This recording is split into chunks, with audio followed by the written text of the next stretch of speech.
दोस्तों यहाँ पर आप कुछ पिक्चर्स देख रहे हैं। अब मुझे बहुत सारे लोग मेरी वेबसाइट पे जाते हैं और वहाँ से मुझे जो है मैसेजेस करते हैं, कमेंट करते हैं वीडियोस में और कहते हैं कि सर ये जो आपने नेचुरल स्किन टोन या नेचुरल कलर्स के साथ पिक्चर्स हैं वो किस तरह से लिए हैं। अब ज़्यादातर लोगों का कन्फ्यूजन ये होता है कि क्या सर आपने जो कलर एक्यूरेट कलर अचीव करने के लिए क्या आपने ऑटो वाइट बैलेंस रखा था या फिर आपने जो है कलर टेम्परेचर यानी कि केल्विन सेटिंग्स पे अपने कैमरा सेटिंग्स रखे थे या फिर आपने ग्रे कार्ड या कोई वाइट पेपर टाइप यूज़ किया था। How do you get such beautiful colours, natural colours in your photos. तो दोस्तों देखिए, मैंने इसके ऊपर बहुत सारे वीडियोस बनाए हैं पहले भी, चाहे वो केल्विन्स को लेके हो, कलर टेम्परेचर को लेके हो, चाहे वो वाइट बैलेंस को लेके हो। वो दोनों वीडियो मैंने नीचे लगा दिए हैं डिस्क्रिप्शन के अंदर। इस वीडियो खत्म होने के बाद आप वो दोनों वीडियो ज़रूर देखिए अगर आपको नहीं पता इसके बारे में। या फिर ग्रे कार्ड को हम किस तरह से यूज़ करते हैं जो आप मेरे हाथ में देख रहे हैं, इसके ऊपर भी मैंने वीडियोस बनाए हैं। तो आज इस वीडियो के अंदर दोस्तों ये जो भी कंफ्यूजन है, क्योंकि बहुत सारे सवाल आए हैं, तो आज मैं उसे थोड़ा दूर करने की कोशिश करूंगा। तो इस वीडियो को आप एंड तक जरूर देखिए। Welcome back to my channel friends, this is Manish Saxena. Let's get started.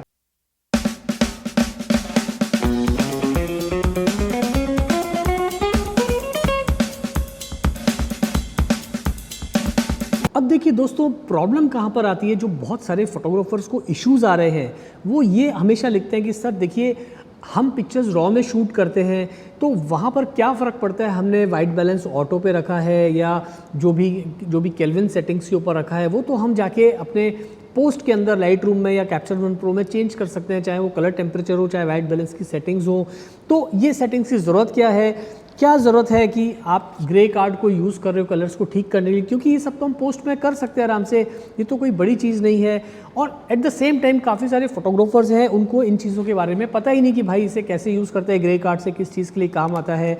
और काफ़ी सारे फोटोग्राफर्स को ये कन्फ्यूजन रहता है कि अगर हमें इन कैमरा सेटिंग्स ही ठीक करनी है तो फिर रॉ पे शूट करने का फ़ायदा क्या।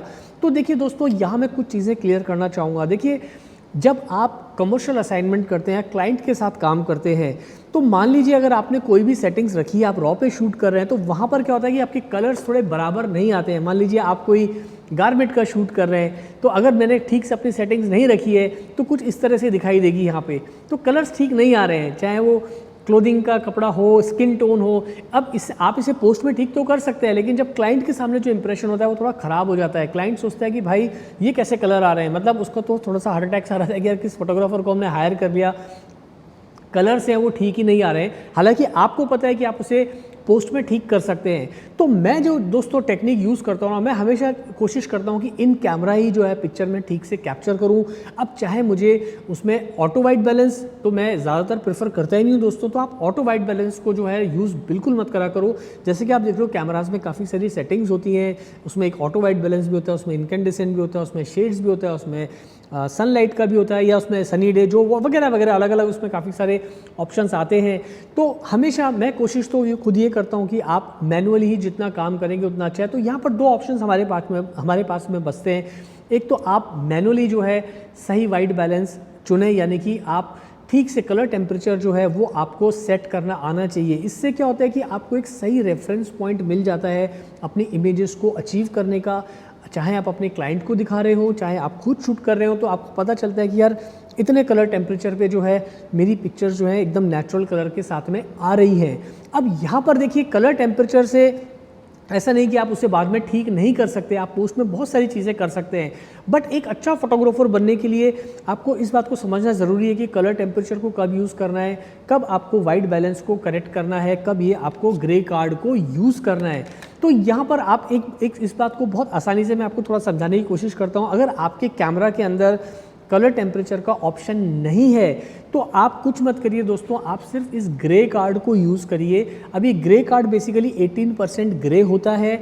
आपको कुछ नहीं करना है, आपको अपने मॉडल की देखिए इस तरह से नीचे रखना है या साइड में रखना है और एक पिक्चर को लेना है और पोस्ट में जाके आपको सिर्फ एक बटन को क्लिक करना है। यानी कि यहाँ पर आप जब क्लिक करेंगे तो ऑटोमेटिकली आप देख पा रहे हो स्क्रीन के ऊपर, जैसे ही मैंने यहाँ क्लिक किया आपका स्किन टोन यानी कि वाइट बैलेंस जो है वो एकदम करेक्ट हो जाता है। तो जब भी आप कोई भी शॉट लें, आप सिर्फ ग्रे कार्ड को यहाँ लगाइए और आपका काम हो गया।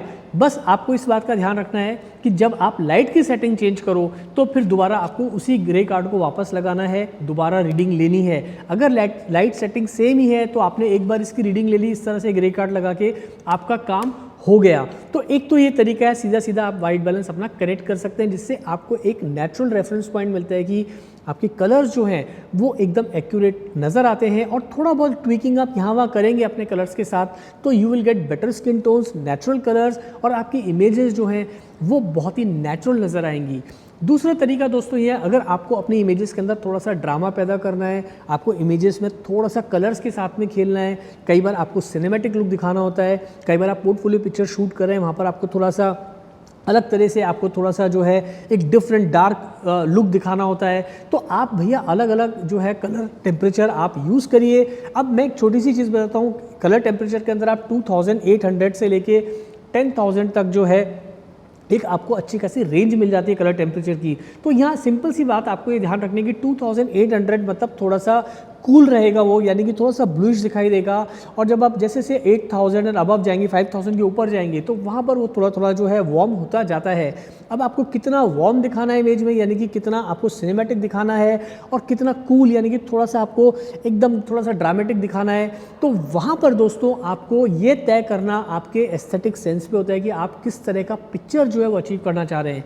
अब देखिए यहाँ पे एक पिक्चर मैं आपको दिखा रहा हूँ, ये यहाँ पर मैंने कलर टेम्परेचर के साथ प्ले किया, और इस तरह का आप देख रहे हो मैंने अच्छा खासा जो है एक ड्रामेटिक पिक्चर अचीव कर लिया। और यहाँ पर आप देख पा रहे हो कि मैंने अपना कलर टेम्परेचर थोड़ा नीचे रखा है, थोड़ा ब्लूइश इफेक्ट आया है, लेकिन पिक्चर दिखने में खूबसूरत लग रही है। और यहाँ पर आप पिक्चर देख रहे हो, यहाँ मैं थोड़ा सा वार्म गया हूँ, और पिक्चर थोड़ी सी जो है सिनेमैटिक नज़र आ रही है।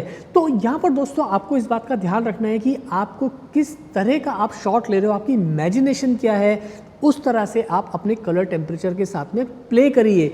अब आपके कैमरा में मान लीजिए कलर टेम्परेचर का ऑप्शन नहीं है, तो आप वाइट बैलेंस, जैसे मैंने बताया, आप ग्रे कार्ड यूज़ कर सकते हैं।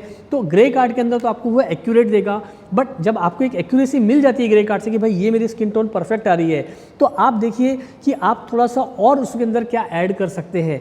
तो आप उसमें लाइट के साथ थोड़ा प्ले करिए, किस तरह से लाइटिंग कंडीशन में शूट कर रहे हैं, तो वहाँ पर आप अपने, कई बार जो फोटोग्राफर्स हैं फिल्टर्स भी अलग अलग यूज़ करते हैं अलग अलग इफेक्ट्स को दिखाने के लिए, या अगर आप किसी गारमेंट का शूट कर रहे हैं तो वहाँ पर आपको एक्यूरेसी चाहिए होती है कि आपके कलर्स जो हैं वो white as white, green as green, blue as blue, red as red नज़र आए। तो वहाँ पर दोस्तों ये ग्रे कार्ड या एक्सपो डिस्क आती है, वो बहुत ही काम की होती है। अगर ये कुछ भी नहीं आपके पास में, तो सिंपल एक वाइट पेपर आप रखे भी आप रीडिंग्स ले सकते हैं।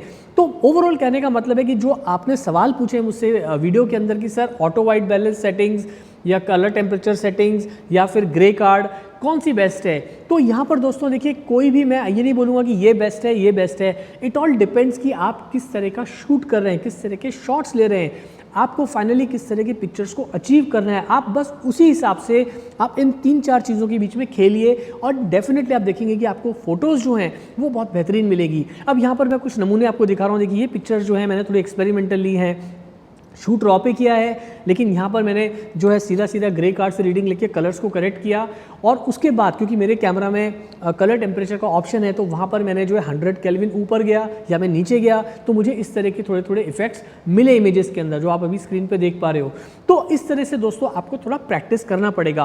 फोटोग्राफी में कोई भी हार्ड एंड फास्ट रूल नहीं होता कि ऐसा करेंगे तो ऐसा ही आएगा। यहाँ पर बहुत कुछ डिपेंड करता है कि आप किस तरह के फोटोग्राफर हैं, आपकी इमेजिनेशन क्या है, आप किस तरह के फोटोग्राफी करना चाह रहे हैं, किस तरह के फ़ोटोज़ आपको शूट करने हैं। तो यहाँ थोड़ा सा आपको अपने आर्टिस्टिक सेंस को, आपके एस्थेटिक सेंस को, और आपकी जो आपकी कला है वो आप किस तरह से प्रस्तुत करना चाहते हो अपने क्लाइंट के लिए, या अपनी किस तरह की फ़ोटोज़ आप उसके लिए क्रिएट करना चाहते हो, वो बहुत कुछ उस पर डिपेंड करता है। ओवरऑल मुद्दे की बात यह है दोस्तों कि आपके कलर्स जो हैं वो ख़राब नहीं लगने चाहिए। अगर ड्रामेटिक हैं तो वहाँ पर वो चीज़ नेचुरल, वो आपके शॉट के साथ जो है वो एक जस्टिस करना चाहिए कि हाँ, अगर ये कलर थोड़े आपने रूल्स को ब्रेक भी किया है, नीचे भी गए, आप कूल साइड में गए, तो भी पिक्चर आपकी कमाल की दिख रही है, और थोड़े से वार्म साइड में गए तो वहाँ भी पिक्चर आपकी बहुत ही कमाल की दिख रही है। सो कहने का मतलब ये है कि आप शॉट किसी भी तरह से लें, चाहे आप वाइट बैलेंस के साथ प्ले करके लें, चाहे आप कलर टेम्परेचर के साथ, चाहे ग्रे कार्ड या वाइट पेपर लगा के, पिक्चर्स जो हैं वो ओवरऑल आपकी नेचुरल, अच्छी और एक एस्थेटिक सेंस के साथ में वो जस्टिस करती हुई नज़र आनी चाहिए। तो आज के लिए इतना ही रखेंगे दोस्तों। उम्मीद है आपका एक कन्फ्यूजन दूर हुआ होगा कि भाई आपको अपने पिक्चर्स को नेचुरली या ड्रामेटिक या फिर थोड़ा सिनेमैटिक दिखाने के लिए किस तरह से प्ले करना है। अब इससे जुड़े कोई भी सवाल हैं दोस्तों तो आप मुझे कमेंट करके ज़रूर बताइएगा। आज के लिए इतना ही, जल्दी मिलते हैं फिर नई वीडियो के साथ। Thanks for watching.